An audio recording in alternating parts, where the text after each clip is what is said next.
Hello दोस्तों, स्वागत है आपका। मैं भी इस YouTube channel CGPSC CG Vyapam warriors पे वीडियो आने में थोड़ा लेट हो गया, उसके लिए सॉरी। हाँ ना, कुछ घरेलू समस्याएं भी रहती और समय का थोड़ा अभाव है। और है ना, इससे पहले मैंने नक्सलवाद के पार्ट 1 और पार्ट 2 को डिस्कस कर लिया है। हरिराम पटेल सर का जो बुकलेट है उसको, इसका अगर आपने पार्ट 1 पार्ट 2 नहीं देखा तो पहले प्लीज़ उसको, इस वीडियो को देख लीजिएगा, तब जाके आपको पार्ट 3 समझ आएगा। है ना, लोगों का डिमांड था इसकी PDF भी अवेलेबल कराया जाए करके। तो मैं आप लोगों को हरिराम पटेल सर के डायरेक्ट टेलीग्राम चैनल को अपने कमेंट बॉक्स में पिन कर दूंगा। आप वहाँ से हरियाम पटेल सर के चैनल पे कंपटीशन एकेडमी पे जुड़ जाइएगा, वहाँ इसका PDF आपको मिल जाएगा, ठीक है। और दोस्तों, मेरा ये वीडियो लाने का जो मेन मोटिव है केवल यही है कि आप लोगों को जो सब इंस्पेक्टर भर्ती की तैयारी कर रहे हैं या और कोई हॉस्टल वार्डन RI की एग्ज़ाम की तैयारी कर रहे हैं, आप लोगों को ज़्यादा से ज़्यादा क्वेश्चन आप लोगों को मैं प्रोवाइड कर सकूं और ज़्यादा से ज़्यादा सोर्स मटेरियल आपको प्रोवाइड कर सकूं, चुनिंदा मटेरियल, है ना। और जो लोग दूरस्थ ग्रामीण अंचलों में रहते हैं, है ना, वो सभी लोगों को वहाँ तक मैं अपना आपका पढ़ाई कंटिन्यू मेंटेन करवा सकूं, ठीक है दोस्तों। तो ज़्यादा लेट नहीं करते और स्टार्ट करते हैं। इसके अगले वीडियो में मैं आप लोगों के लिए बहुत ही इंपॉर्टेंट MCQ वाला सीरीज़ भी लाऊंगा, है ना, इसी बुक का। ठीक है, तो बने रहिएगा, चैनल को सब्सक्राइब कीजिएगा। चालू करते हैं अगला, इसके आगे देखते हैं नक्सलवाद के कारण। भा, भारत के क्षेत्र के सामान्य कारण। बुनियादी सुविधाओं का अनुपलब्धता बुनियादी सुविधाओं की अनुपलब्धता। भारत के दूरवर्ती वनांचलों में मूलभूत सुविधाओं जैसे सड़क, संचार, चिकित्सा, जलापूर्ति, शिक्षा, यातायात के आधुनिक साधनों का अभाव वनवासियों और पिछड़े लोगों को नक्सलवाद की ओर आकर्षित करते हैं। दूसरा, राजनीतिक इच्छा शक्ति का अभाव, है ना। देश के राज्यों में राज्य सत्ता प्राप्ति में नक्सलवाद का प्रयोग सत्ता प्राप्ति में सहायक है, क्योंकि इन क्षेत्रों में निष्पक्ष और शांतिपूर्ण चुनाव कराना चुनौती होता है। इसलिए राजनीतिक लाभ भी नक्सलवाद के विस्तार में सहायक है। सामाजिक विषमता। ग्रामीण क्षेत्रों में आर्थिक ग्रामीण क्षेत्रों में आर्थिक संसाधनों का अभाव सामाजिक विषमता के को बढ़ावा देता है। इन क्षेत्रों में आय की असमानता, अर्थव्यवस्था का ग्रामीण स्वरूप, कृषि की बदहाली, सरकार का निवेश के प्रति उपेक्षा भाव आर्थिक संसाधनों में विषमता लाती है, जिसका अंतिम परिणाम सामाजिक विषमता के रूप में सामने आता है। ठीक दोस्तों, हम अभी जो पढ़ रहे हैं कि नक्सलवाद के कारण, तो नक्सलवाद का ये सब कारण है कि, है ना, ग्रामीण, पहले तो बुनियादी सुविधा अभाव था। उसके बाद उसके बाद क्या उसके बाद जो देखे हम, राजनीतिक इच्छा शक्ति का अभाव, है ना, सामाजिक विषमता का अभाव, ग्रामीण आबादी में ये जो चीज़ें हैं, है ना, ग्रामीण आबादी में आर्थिक संसाधनों का अभाव सामाजिक विषमता का बढ़ावा देता है। इन क्षेत्रों में आय की असमानता, अर्थव्यवस्था का ग्रामीण स्वरूप, कृषि की बदहाली, सरकार का निवेश के प्रति उपेक्षा भाव आर्थिक संसाधनों में विषमता लाती, जिसका अंतिम परिणाम सामाजिक विषमता के रूप में सामने आता है। यह विषमता कमजोर वर्ग को नक्सलवाद के ओर प्रेरित करता है। अगला, योजनाओं में निष्ठा व पारदर्शिता का अभाव। कई बार देखा जाता है कि गवर्नमेंट योजनाएं तो लाती, बट, है ना, ऊपरी स्तर पे रहता है। जैसे लिखा भी है, शासन स्तर पर निर्मित योजनाएं केवल राजनीतिक घोषणा पत्र और सरकार की साइटों में ही सीमित रहते हैं। योजनाओं का राजनीतिक लाभ लेने के उपरांत उसका जमीनी क्रियान्वयन सुस्त और अपारदर्शी हो जाता है, जिससे विकास प्रक्रिया अवरुद्ध हो जाता है, जो भी नक्सलवाद के विस्तार में प्रमुख कारण है। ठीक है दोस्तों। अगला, अत्याचार। पुलिस व प्रशासनिक अधिकारियों के अत्याचार की खबरें आए दिन समाचार पत्रों में देखी जाती है, जहां न केवल बड़े पदाधिकारी अपितु सैन्य बलों पर भी बलात्कार, लूट, हिंसा, जबरदस्ती जमीन अधिग्रहण, अपराधी वर्ग का समर्थन, रिपोर्ट लिखने से मनाही, मीडिया के प्रवेश पर निषेध जैसे आरोप लगाए जाते हैं। इससे इन वर्गों में सरकार के प्रति असंतोष में वृद्धि होती है, जो नक्सलवाद के पौधे को खाद प्रदान करता है। ठीक है, जाहिर सी बात दोस्तों, कई बार ऐसा भी होता है कि पुलिस या प्रशासनिक अधिकारी है उनके अत्याचार के कारण भी वहाँ के जो आम जनता है वो भी त्रस्त हो जाती है और नक्सलवाद की ओर धीरे धीरे वो भी आकर्षित होने लग जाते हैं। अगला जो कारण है पलायन और पर सांस्कृतिकरण। विभिन्न परियोजनाओं जैसे अभ्यारण्य, राष्ट्रीय उद्यान, बायोस्फीयर रिजर्व, जीव जंतु संरक्षण केंद्र आदि हेतु वनांचलों में के निवासियों को अपनी जल जंगल जमीन से पलायन करना पड़ता है, जो उन्हें सरकार के प्रति असंतोष में वृद्धि करती है। आदिवासियों में बलपूर्वक धर्मांतरण की गतिविधियों में वृद्धि होती है। देखिए, अभी मालूम ही होगा दोस्तों, क्रिश्चियन धर्म ऐसा कोई, मैं वो धर्म जाति विशेष पे टारगेट नहीं कर रहा हूँ, बट धर्मांतरण वाली खबरें आए दिन आपको सुनने ही मिल जाती है। छत्तीसगढ़ के दूर दराज वनांचलों में या गांव में ऐसा देखने को मिल ही जाता है धर्मांतरण वाला गतिविधि, जो नक्सलवाद की प्रेरणा का धार्मिक कारण भी बन जाता है कई बार। कुछ अगला है बाह्य समर्थन। भारत सरकार की आंतरिक सुरक्षा रिपोर्ट इस बात की पुष्टि करती है कि भारत की नक्सलवाद को चीन, नेपाल और पाकिस्तान जैसे देशों का समर्थन प्राप्त होता है।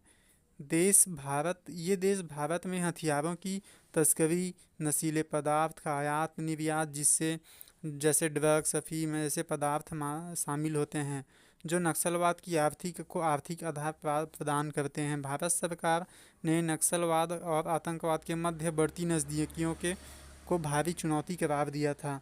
ठीक है दोस्तों, चाइना, नेपाल, पाकिस्तान ये सब भी नक्सलवाद को प्रेरित करते हैं अंदरूनी तौर पे, ताकि भारत को अंदरूनी तौर पे कमज़ोर करें करके। 10वां अगला भ्रष्टाचार। जंगली क्षेत्रों में जंगली वनोपज, पर्यटन और मूलभूत सुविधाओं से संबंधित खर्च के लिए प्रदान की गई राशि भ्रष्टाचार की भेंट चढ़ जाती है। परिणाम स्वरूप विकास नहीं हो पाता। कई बार विकास का स्तर निम्न कोटि का होता है, जो नक्सलवाद की प्रेरणा का कारण बनते हैं। भ्रष्टाचार दीमक की भांति इन क्षेत्रों के विकास को चट कर रहा है। गरीबी एवं बेरोजगारी। अगला कारण जो है गरीबी और बेरोजगारी। योजनाओं के उचित क्रियान्वयन का अभाव, विनिवेश की कमी, कृषि की बढ़ती लागत इन क्षेत्रों में रोजगार के संसाधनों में कमी लाती है, जिससे न केवल गरीबी बढ़ती है अपितु चरमपंथ की ओर झुकाव भी बढ़ता चला जाता है। अगला जो कारण है वो नक्सलवादी विचारधारा का आकर्षण। नक्सलवादी विचारधारा की पृष्ठभूमि कार्ल मार्क्स, लेनिन और माओ पर आधारित है, जो सामान्यतः गर्म खून वाले युवाओं को आकर्षित करता है। नक्सलवादी धारा के विकास में भारतीय शिक्षा प्रणाली की अपर्याप्तता भी एक सहायक कारक है। नशीले पदार्थों के प्रयोग से इस विचारधारा को युवाओं में समाविष्ट करते हैं, जो युवा वर्ग के लिए ही नहीं बल्कि पूरे देश के लिए घातक है। पढ़े लिखे प्रोफेसर भी इस विचारधारा से अधिक प्रभावित हुए हैं। यही कारण है कि इनकी ओर युवा अधिक आकर्षित होते हैं। अगला जो कारण है प्रशासनिक शून्यता। इन क्षेत्रों में सम्यक निगरानी और नियंत्रण की व्यवस्था का अभाव होता है, इसलिए प्रशासनिक मनमानी में वृद्धि हो जाती है, जो न केवल प्रशासनिक निष्क्रियता अपितु प्रशासनिक शून्यता का प्रमुख कारण है। क्योंकि देखो दोस्तों, बहुत ही जंगल एरिया रहता है, पहाड़ी दुर्गम दूर दराज एरिया रहता है, इसलिए वहाँ समय समय पर निगरानी और नियंत्रण भी नहीं हो पाता और प्रशासनिक मनमानी भी देखा जाता है, क्योंकि गवर्नमेंट यहाँ तक आके नहीं देख पाती कि क्या हो रहा है, ज़मीनी स्तर पर हो रहा है कि नहीं करके। तो प्रशासनिक निष्क्रियता भी ये सब का कारण बनता है नक्सलवादी विचारधारा बढ़ने का। अगला जो में और कारण है अनैतिक भूमि अधिग्रहण।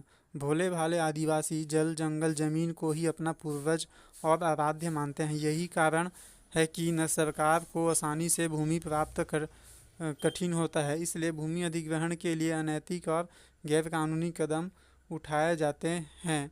नक्सलवाद की ओर इन वर्गों के लिए प्रेरणा स्रोत है। आप देख ही रहे हैं हसदेव वाला मामला भी जो चल रहा है, कुछ दिन चला, समाचारों में आए, बड़े बड़े लोग आए, उसके बाद फिर अभी अता पता नहीं है क्या हो रहा है क्या नहीं। तो ये सब भी कारण है कि वहाँ के भोले वाले आदिवासियों को रोजगार का लालच देकर वहाँ बड़े बड़े प्लांट लगाए जाते हैं और उनके जल जंगल ज़मीन को भी छीन लिया जाता है, जिस कारण से वहाँ के आदिवासी भी कहीं ना कहीं नक्सलवाद विचारधारा में की ओर अग्रसर हो जाते हैं। ठीक है दोस्तों, तो ये नक्सलवाद के कारण हमने पढ़े, है ना। इसको आपको रटना नहीं है लेकिन समझना जरूर है। हो सकता है एग्ज़ाम में आपको कूट बना के दे दे कि नक्सलवाद के इनमें से कौन से कारण हैं नहीं है करके। और अगर जो मेंस की तैयारी कर रहे होंगे तो मेंस वगैरह में ये सब रिटर्न एग्ज़ाम के लिए दिया जाता है। अगर नक्सलवाद वाला टॉपिक आया तो आपके लिए बहुत ही इंपॉर्टेंट टॉपिक हो जाएगा, बहुत काम आएगा ये सब, ठीक है। छत्तीसगढ़ में नक्सलवाद के उद्भव के विशिष्ट कारण, अब देखते हैं छत्तीसगढ़ में ऐसी क्या कारण है जिसके कारण नक्सलवाद का उद्भव होता है। पहला, छत्तीसगढ़ जंगलों और भीड़ों का स्वरूप है। ठीक है, नक्सलवाद का विकास छत्तीसगढ़ के दक्षिणी क्षेत्र में हुआ, जहाँ दुर्गम पहाड़ी जहाँ दुर्गम पहाड़ी क्षेत्र पाए जाते हैं, जैसे बेलाडीला, मलाजकुंडम, केसकाल आदि। यहाँ का वनाच्छादन और वनावरण अत्यधिक घना है। वन मंत्रालय के अनुसार सर्वाधिक वन क्षेत्र बीजापुर जिले में स्थित है, जो नक्सलियों के पनाहगार बनने का उचित और सर्वसुलभ साधन है। ठीक है। अगला, विशिष्ट जीवन शैली, विशिष्ट जनजातीय जीवन शैली। ठीक है, विशिष्ट जनजातीय जीवन शैली। छत्तीसगढ़ एक जनजातीय राज्य है जो राज्य की कुल जनसंख्या का 30.62% है। बस्तर को जनजाति की भूमि कहा जाता है। जनजाति समुदाय की रीति रिवाज, परंपरागत कार्य, अलंकरण, देवी देवता और यहाँ तक पेय पदार्थ की उपलब्धता भी जंगलों पर निर्भर है। इसलिए जनजाति नक्सलवाद का शिकार अधिक होते हैं। साथ ही अनचाहे रूप में नक्सलियों के रूप में विस्तार में सहायक हो पड़ते हैं। ठीक है दोस्तों, ये कहने का मतलब ये है कि पहला जो पॉइंट था, छत्तीसगढ़ जंगलों और भीड़ों का स्वरूप है, तो जंगलों में नक्सलवादियों को जो छुपने का आसान जगह मिल जाता है। और दूसरा जो है विशिष्ट जनजाति जीवन शैली, छत्तीसगढ़ के जो जनजाति जीवन शैली है वो भी कहीं एक कारक के रूप में सिद्ध हो जाता है, क्योंकि छत्तीसगढ़ में जनजाति तो उनका जो जीवन है वो जंगलों पर निर्भर होता है। और ये भोले भाले जनजाति लोग नक्सलियों की विचारधारा के आसान शिकार बन जाते हैं।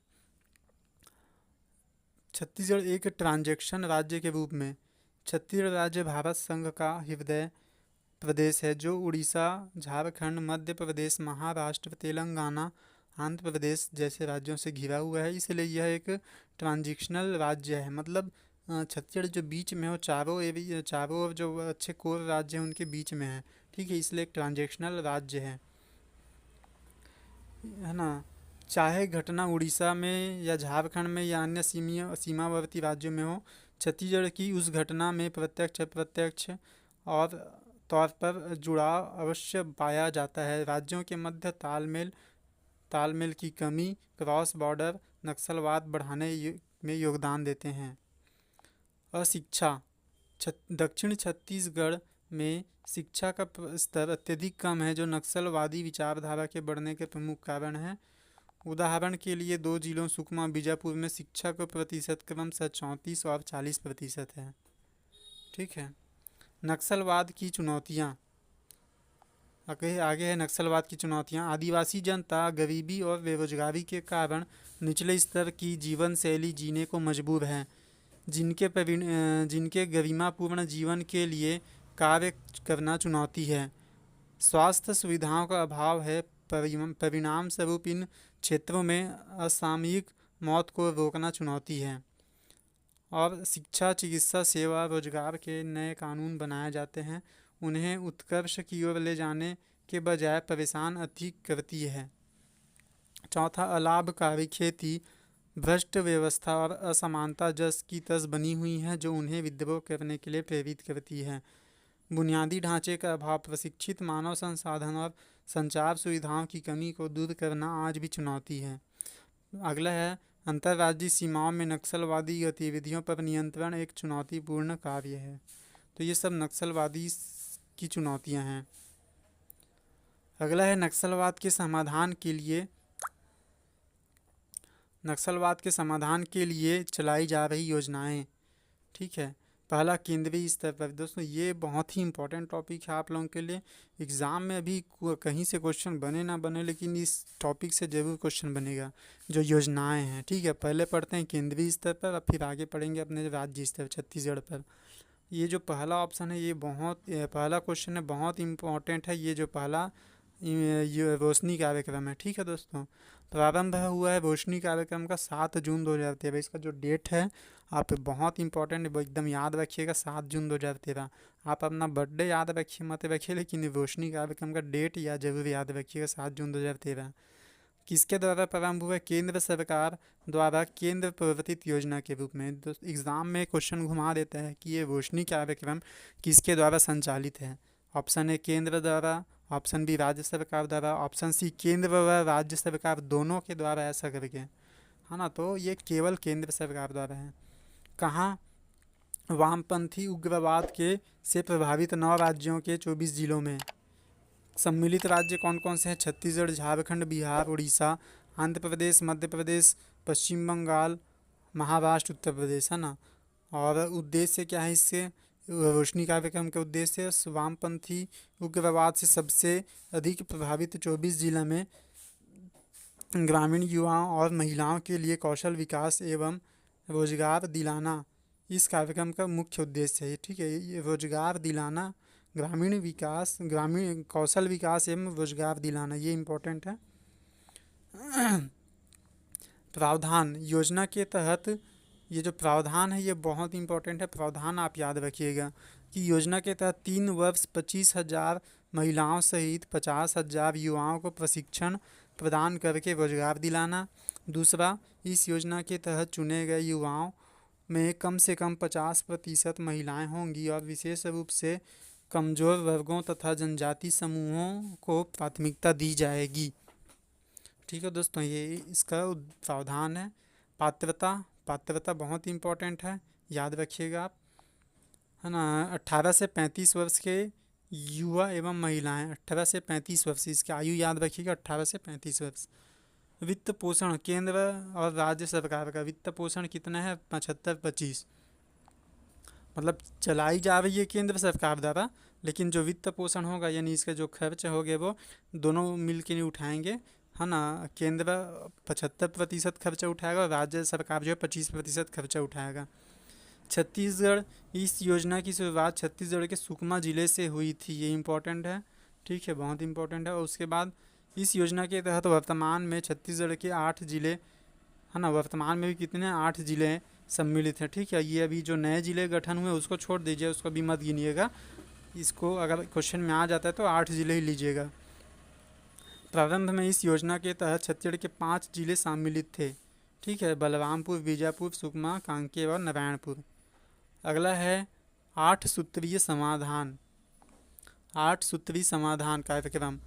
8 सूत्री मतलब समाधान, ये अच्छा ये समाधान है, उसमें एक एक वर्ड का फुल फॉर्म है, ये आप देख लीजिएगा, पढ़ लीजिएगा। ठीक है दोस्तों, SAMADHAN से। आगे देखते हैं रक्षा बजट। रक्षा बजट इम्पोर्टेंट है। नक्सलवाद से लड़ने राशि में 10 गुना वृद्धि हुई है। पुलिस बल, राज्य निर्माण के बाद पुलिस बल में 3 गुना वृद्धि हुई है। आधुनिकीकरण, सैनिकों को नवीनतम व अद्यतन हथियार दिए जा रहे हैं। कनेक्टिविटी, दूरस्थ क्षेत्रों का मध्य छत्तीसगढ़ के साथ कनेक्टिविटी पर कार्य हो रहा है। स्मार्ट शासन, प्रशासन में एस सिंपल, अच्छा स्मार्ट यानी उसका फुल फॉर्म भी दिया है, S for simple, M for motel, A accountability, responsibility, transparently, है ना, लाने हेतु प्रशिक्षित किया जा रहा है। पंचायती राज, इन क्षेत्रों में पंचायती राज संस्थाओं को सुदृढ़ किया जा रहा है। और ये औद्योगिक नीति जो है अभी 2019 से 24 तक, उसमें इस क्षेत्र के उद्योगों में 50% स्थानीय श्रमिक की व्यवस्था भी की गई है।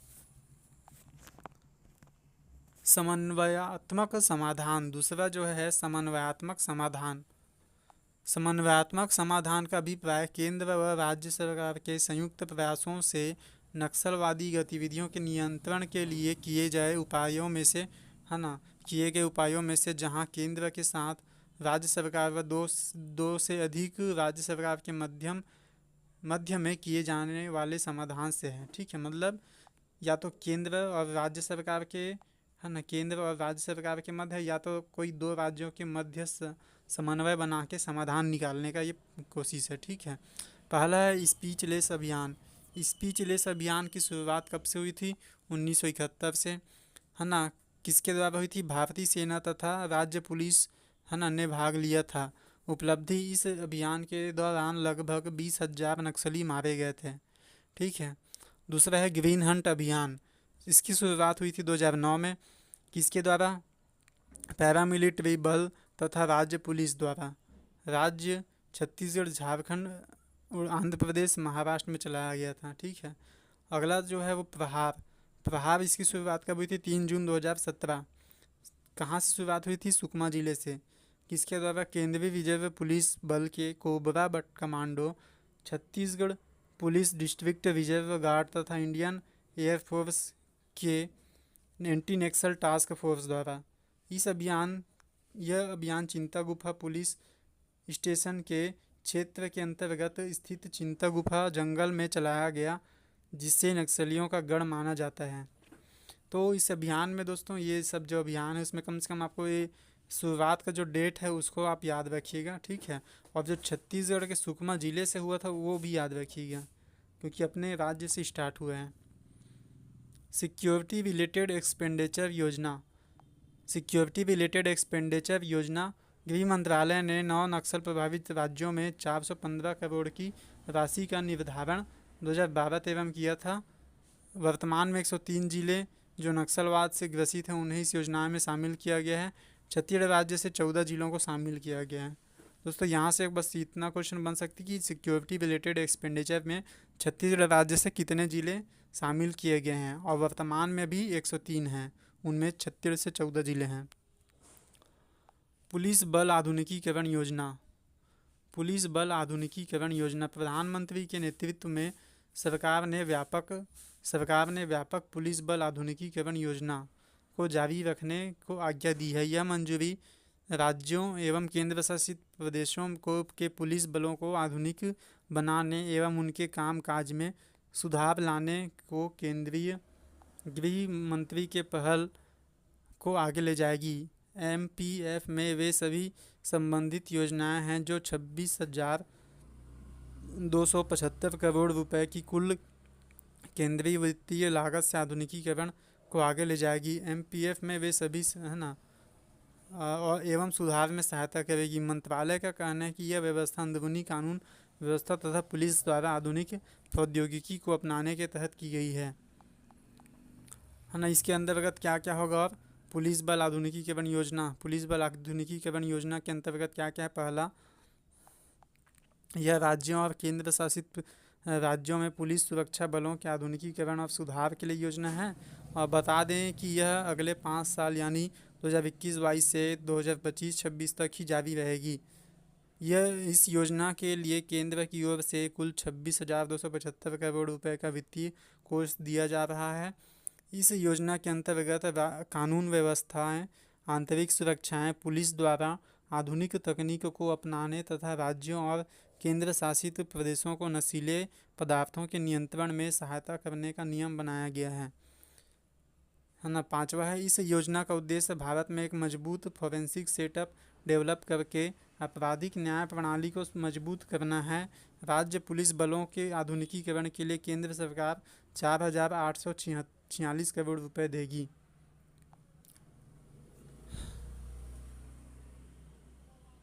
इस योजना की मुख्य विशेषताएं। कौन सी योजना दोस्तों? यह है पुलिस बल आधुनिकीकरण योजना। ठीक है। इस योजना की मुख्य विशेषताएं क्या है? उग्रवाद प्रभावित उत्तर पूर्वी राज्यों, जम्मू कश्मीर के केंद्र शासित प्रदेशों और वामपंथी उग्रवाद से प्रभावित क्षेत्रों में सुरक्षा संबंधी खर्च के लिए 18,839 करोड़ रुपए अलॉट किए गए हैं, है ना। माओवादी उग्रवाद से निपटने के लिए राष्ट्रीय नीति एवं कार्य योजना के अमल के साथ वामपंथी उग्रवाद प्रभावित क्षेत्रों में हिंसक घटनाओं को भारी कमी आई है। इस उपलब्धि को आगे बढ़ाने के लिए 6 वामपंथी उग्रवाद से संबंधित योजनाओं को भी मंजूरी मिल गई है, जिसके लिए केंद्र ने 8,689 करोड़ रुपए अलॉट किए हैं। इस योजना के तहत इंडिया रिजर्व बटालियंस के साथ साथ स्पेशलाइज्ड इंडियन रिजर्व बटालियंस को बढ़ाने के लिए 350 करोड़ रुपए अलॉट किए हैं। चौथा 50 करोड़ 50 करोड़ रुपए के लागत के साथ सरकार ने नशीले पदार्थों के नियंत्रण के लिए इस योजना को राज्यों और केंद्र शासित प्रदेशों तक बढ़ा दिया है। पांचवा है इस योजना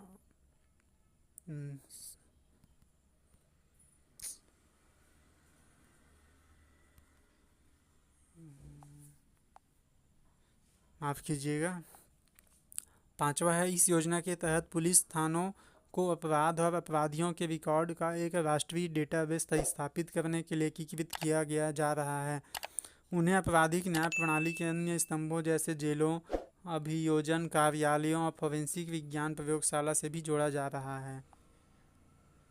अब देखते हैं राज्य स्तर पर जो योजनाएं चलाई जा रही है। मुख्यमंत्री बाल भविष्य सुरक्षा योजना बहुत ही इम्पोर्टेंट है। मुख्यमंत्री बाल भविष्य सुरक्षा योजना, इसका जो शुभारंभ है 2010 से हुआ है। इसका जो उद्देश्य है नक्सली हिंसा से पीड़ित क्षेत्रों में शिक्षा के लिए प्रचार को बढ़ावा देना। घटक, इसके 4 घटक हैं: आस्था, निष्ठा, सहयोग और प्रयास। ये चारों बहुत ही इम्पोर्टेंट है दोस्तों, याद रखिएगा। किसके घटक हैं? मुख्यमंत्री बाल भविष्य सुरक्षा योजना के 4 घटक हैं। इसमें पीड़ित परिवार के बच्चों को पहली कक्षा से 12वीं कक्षा तक गुरुकुल पद्धति से शिक्षा प्रदान की जाती है। इस शिक्षा के लिए दंतेवाड़ा में आस्था गुरुकुल आवासीय विद्यालय 2007 से संचालित है। ये बस डेट याद रखिएगा, कहाँ दंतेवाड़ा में आस्था गुरुकुल कब से है? 2007 से। निष्ठा, इसके तहत गांव के बच्चों की शिक्षा के लिए सरकारी प्रयासों के साथ साथ समाज सेवी संस्थाओं के प्रयासों का सहयोग लिया जाता है। वर्तमान में इस घटक को बंद कर दिया गया है ना? बंद हो गया। कौन सा? निष्ठा अभी बंद हो गया है, ठीक है, ये आप याद रखिएगा। कौन सा बंद है? निष्ठा।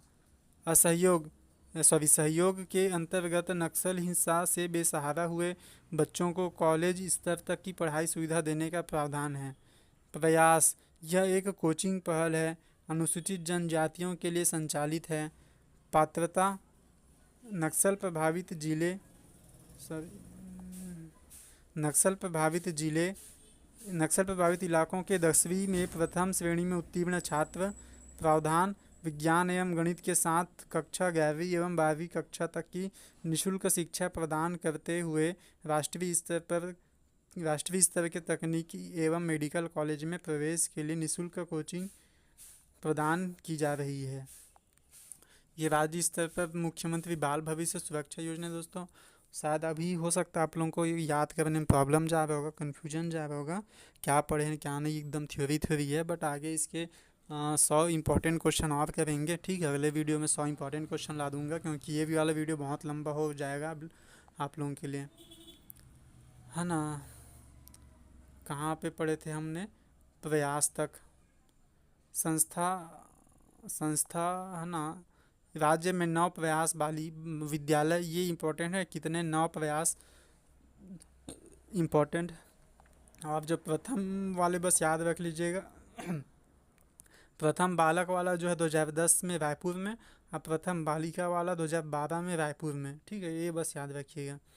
बाकी कहाँ कहाँ आप एक बार देख सकते हैं, पढ़ लीजिएगा इसको। सलवा जुडुम क्या है दोस्तों? ये बहुत ही इंपॉर्टेंट क्वेश्चन है। सलवा जुडुम का जो अर्थ होता है शांति की ओर लौटो, यानी ये जो सलवा जुडुम है गोड़ी भाषा में शब्द है एक, जिसका हिंदी अर्थ होता है शांति की ओर लौटो।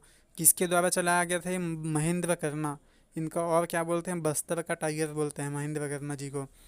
किस वर्ष चलाया गया था? 2005 में। बस्तर बटालियन, ये इंपॉर्टेंट है। बस्तर बटालियन नक्सलवाद के खात्मे और बस्तरिया बेरोजगारों के लिए विशेष प्रावधान को ध्यान में रखते हुए सरकार ने घोषणा की है कि बस्तर के सभी 7 जिलों में बस्तर टाइगर्स बटालियन का गठन किया जाएगा, जिसमें 2800 युवाओं को सुरक्षा बल से जोड़ा जाएगा। इसके लिए 92 करोड़ रुपए का प्रावधान है। यही नहीं, बीजापुर नक्सल ऑपरेशन का व कांकेर के लिए 5 नए एसपी ऑफिस की घोषणा की है। 7 बस्तर टाइगर्स बटालियन की होगी तैनाती, जिसमें 2800 युवाओं को रोजगार मिलेगा। 5 और एसपी ऑफिस खुलेंगे, पुलिसिंग मजबूत होगी, ठीक है। और पूना नारकोम अभियान, ये भी इम्पोर्टेंट है दोस्तों, है ना।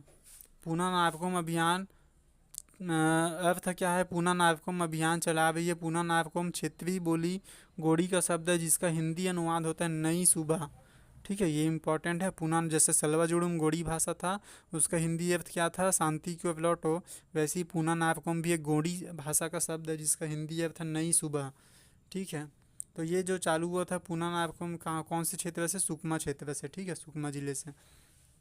कब चालू हुआ था इसका शुभारंभ? 9 अगस्त 2021 को। 9 अगस्त 2021 उस दिन क्या पड़ा था? विश्व आदिवासी दिवस। ठीक है, 9 अगस्त 2021 विश्व आदिवासी दिवस। किसके द्वारा? सुनील शर्मा, जो एसपी वहाँ सुकमा के तत्कालीन एसपी थे, सुनील शर्मा जी। ठीक है, उद्देश्य क्या है इसका? युवाओं को रोजगार उपलब्ध करा कर नक्सलवाद को समाप्त करना। अवधि, इसकी अवधि क्या है? सुकमा पुलिस का पुनः नारकोम अभियान फिलहाल 1 साल तक चलाया जाएगा। उपलब्धि, अब तक 2500 से ज़्यादा युवाओं के ने ट्रेनिंग लेने रजिस्ट्रेशन कराया है। मतलब इन युवाओं को रोजगार कौशल के तहत रोजगार उपलब्ध करा के नक्सलवाद से दूर करना है। ठीक है, इसका मेन कार्यक्रम उद्देश्य। और ये पुनः नारकोम अभियान शुरुआत कब और किसके द्वारा हुई थी, अभी याद रख लीजिएगा। अगला है दुर्गा फाइटर्स की स्थापना। दुर्गा फाइटर्स जो था वो सुकमा क्षेत्र से हुआ था। ठीक है, शुभारंभ 23 अगस्त 2021 को। रक्षाबंधन के दिन, ये याद रखिएगा, रक्षाबंधन के दिन। ठीक है, और जो पूना नारकोम था वो किस दिन हुआ था? विश्व आदिवासी दिवस के दिन। देखिए, विश्व आदिवासी दिवस 9 अगस्त, और जो दुर्गा फाइटर है वो 23 अगस्त, रक्षाबंधन पड़ा था उस दिन। ठीक है, मार्गदर्शन वही सेम सुनील शर्मा जी, तत्कालीन एसपी थे सुकमा के। सदस्य, इस फोर्स में 32 महिला कमांडो हैं। ठीक है, दुर्गा फाइटर्स में 32 महिला कमांडो हैं, है ना। और नोट, पूर्ण रूप से महिला बल लैंगिक समानता को बढ़ावा देने के उद्देश्य से किया गया। दुर्गा फाइटर्स फोर्स की कैप्टन ने सुकमा को नक्सल मुक्त क्षेत्र बनाने का संकल्प लिया है। छठवां, दंतेश्वरी फाइटर्स की स्थापना। ये बहुत इंपॉर्टेंट है। दंतेश्वरी फाइटर्स किस क्षेत्र में? बस्तर और दंतेवाड़ा में। शुभारंभ 8 मार्च 2021 को हुआ था। बस दंतेश्वरी फाइटर्स की स्थापना का शुभारंभ ये अंतर्राष्ट्रीय महिला दिवस के अवसर पर, याद रखिएगा, है ना। और इसके मार्गदर्शन थे अभिषेक पल्लव जी, एसपी थे वो दंतेवाड़ा के। सदस्य, इस फोर्स में 30 महिला कमांडो है दंतेश्वरी फाइटर्स में। ठीक है, तो दुर्गा फाइटर्स, दंतेश्वरी फाइटर्स अच्छे से याद रखिएगा। अगला है लोन वर्राटू अभियान। घर वापस आइए। सेम वही लोन वर्राटू वहाँ का था, गोंडी भाषा में, स्थानीय भाषा में लोन वर्राटू है, जिसका हिंदी अर्थ क्या है? घर वापस आइए। क्षेत्र दंतेवाड़ा क्षेत्र से। ठीक है, इस कार्यक्रम में इस अभियान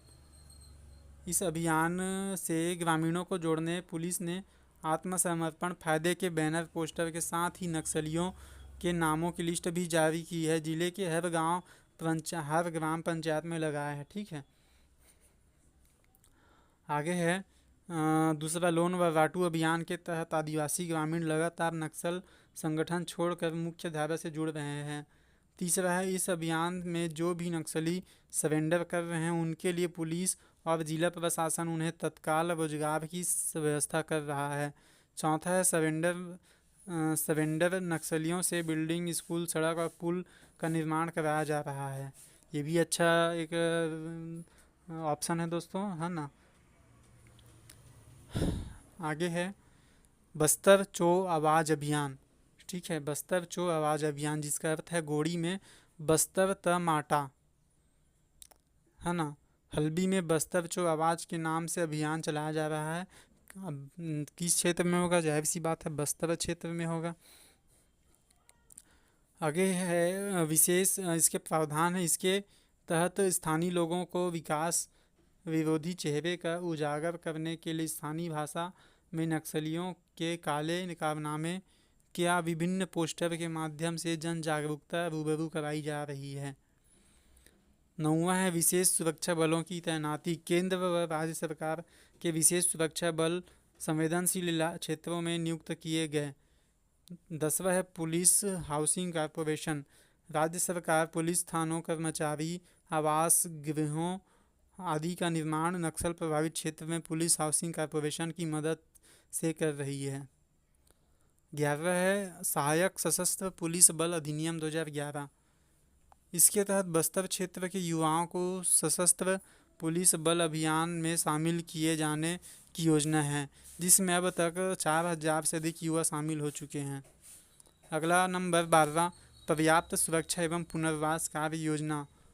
स्रोत छत्तीसगढ़ के, है ना।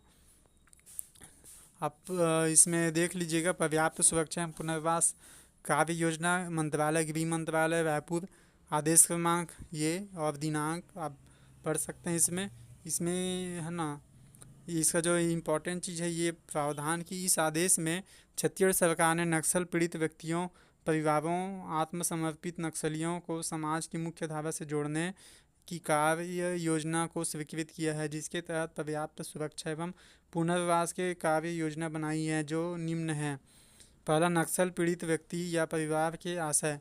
जिस व्यक्ति या परिवार के सदस्य की नक्सलवादियों द्वारा हत्या कर दी गई हो, जो स्थायी तौर पर शारीरिक रूप से अक्षम या गंभीर रूप से आहत कर दिया गया हो, अथवा किसी व्यक्ति की चल अचल संपत्ति को नक्सलियों द्वारा क्षति पहुंचा दिया गया हो और जीविकोपार्जन में बाधा उत्पन्न हो गई हो। ठीक है, इन सब में क्या होगा, ये पर्याप्त सुरक्षा पुनर्वास कार्य योजना का जो है उसके अंतर्गत प्रावधान है। पुनर्वास समिति आप देख सकते हैं। इसके लाभार्थी परिवार के मुखिया अथवा वैध उत्तराधिकारी।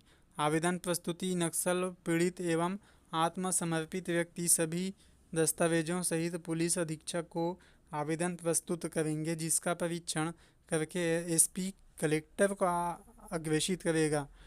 फिर उसके बाद कलेक्टर एसपी की सहायता से पुनर्वास कार्यवाही प्रारंभ करेगा, है ना। अब ऐसा तो नहीं दोस्तों कि जो भी है कोई भी एक सामान्य आदिवासी भी आग बोलेगा वही मैं नक्सली था, मुझे चाहिए पुनर्वास, या नक्सल पीड़ित वाला, है ना। तो ये सब का जांच होता है। पहले तो जो नक्सल पीड़ित एवं आत्मसमर्पित व्यक्ति है वो कहाँ जाएगा, पुलिस अधीक्षक के पास आवेदन प्रस्तुत करेगा। फिर वो उसका परीक्षण करके एसपी कलेक्टर को भेजेगा। फिर जब कलेक्टर साहब अपने आप में संतुष्ट हो जाएंगे, फिर वो एसपी की सहायता से पुनर्वास कार्यवाही आरंभ करेंगे। ठीक है, पुनर्वास कार्यवाही की अवधि, पुनर्वास कार्य 90 दिन के भीतर किया जाएगा। ये इम्पोर्टेंट है, 90 दिन के भीतर, है ना। और है अंतर विभागीय समिति। राज्य स्तर पर एक अपर मुख्य सचिव या प्रमुख सचिव गृह की अध्यक्षता में होगी, जो प्रदेश के अंतर विभागीय समिति राज्य स्तर पर एक अपर मुख्य सचिव या प्रमुख सचिव गृह की अध्यक्षता में होगी, है ना।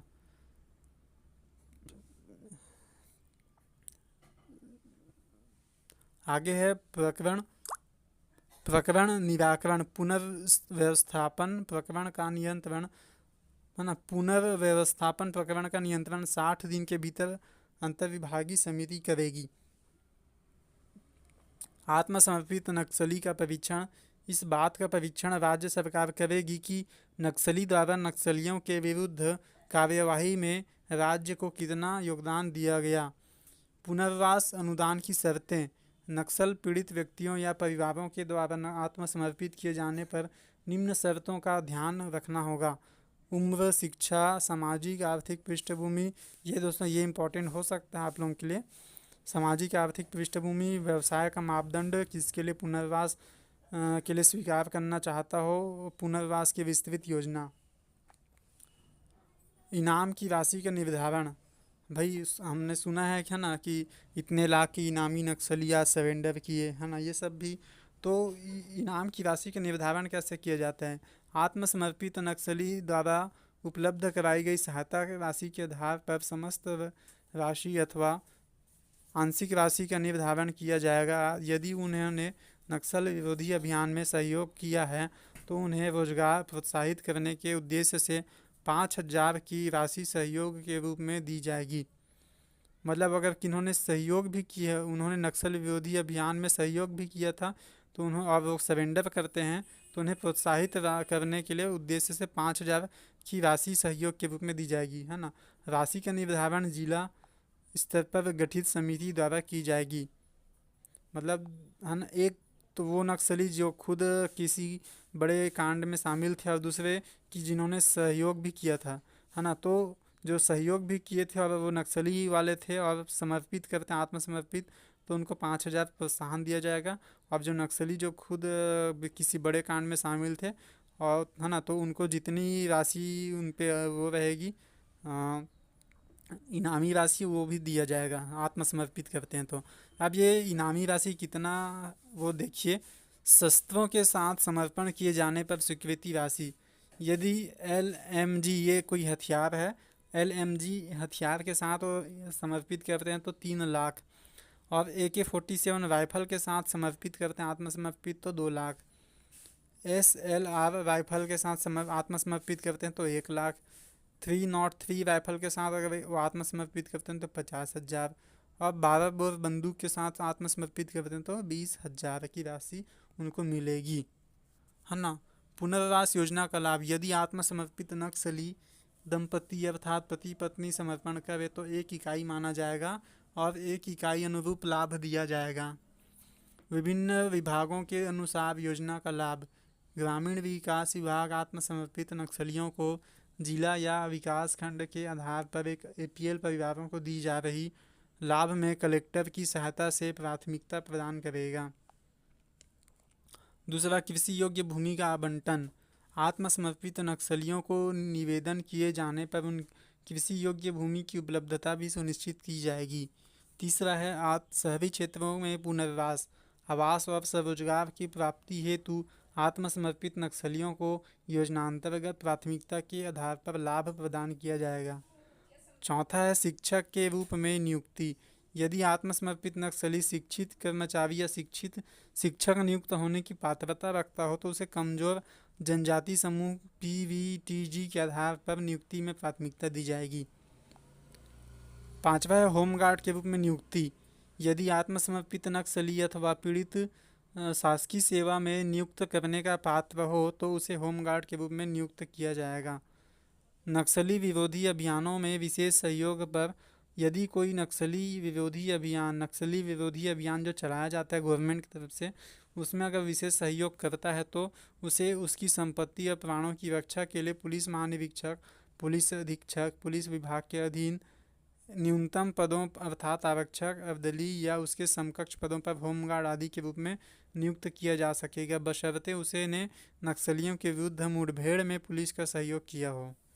ठीक है, जैसे पुलिस मुठभेड़ होता रहता है नक्सलियों से, उसमें अगर किसी ने सहयोग किया है तो उसके लिए भी होमगार्ड या पुलिस आरक्षक आदि में पद में दिया जाने का प्रावधान है। अगला है महिला एवं बाल विकास विभाग, महिला नक्सलियों या पीड़ितों को इस विभाग के तहत संचालित कुटीर उद्योग संबंधित क्रियाकलापों से जोड़कर आत्मनिर्भर बनाया जाएगा। आठवां, छात्रवृत्ति सुविधा, आत्मसमर्पित नक्सली या पीड़ित व्यक्ति के पुत्र अथवा पुत्री शिक्षा प्राप्त कर रहे हों तो उन्हें पात्रता अनुसार छात्रवृत्ति प्रदान की जाएगी। शिक्षित पुत्र पुत्री को शासकीय सेवा, यदि आत्मसमर्पित नक्सली या पीड़ित व्यक्ति के पुत्र पुत्री शिक्षित हैं और शासकीय सेवाओं के लिए निम्नतम अर्हताएं रखते हैं तो उन्हें प्राथमिकता के आधार पर शासकीय सेवा में लिया जाएगा। उन्हें किसी रेंज के पुलिस महानिरीक्षक के सहमति से आरक्षक पद पर नियुक्त किया जाएगा, जिसमें आवश्यक मापदंडों में छूट देने के लिए पुलिस महानिरीक्षक सक्षम होंगे। ठीक है, यदि कोई नक्सली जो आत्मसमर्पित करते हैं उनके यदि पुत्र पुत्री शिक्षित हैं तो उनको शासकीय सेवा देने का भी ऐसा वो पात्रता रखा गया है। ठीक है, और 10वां है आश्रय सुविधा, मृतक परिवार के ऐसे बच्चे जिनकी न्यूनतम वर्ष 18 वर्ष से कम हो और यदि वो अध्ययनरत हो यानी किसी स्कूल में पढ़ रहे हैं तो समीप के आश्रम में उन्हें रहने की सुविधा और छात्रवृत्ति ठीक ऐसे ही प्रदान की जाएगी जैसे अनुसूचित जाति अनुसूचित जनजाति के बच्चों को प्रदान की जाती है।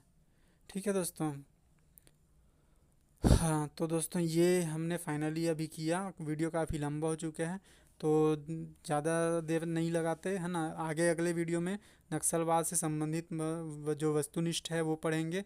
लगभग 100 क्वेश्चन है, बहुत ही इंपॉर्टेंट MCQ है। ठीक है दोस्तों, मेरा उद्देश्य आप लोगों के लिए ज़्यादा से ज़्यादा सोर्स अवेलेबल करा सकूं ताकि आप लोगों की पढ़ाई बनी रहे, कंटिन्यूटी, है ना। वीडियो को लाइक कीजिएगा, सब्सक्राइब कीजिएगा और अपने शेयर कीजिएगा दोस्तों में। ये वीडियो लाने का मेरा मेन वही है कि जो हमारे दूर दराज जो क्षेत्र में जो लोग रहते हैं है ना, उन तक शिक्षा भी पहुंचाई जा सके। ओके, थैंक यू दोस्तों।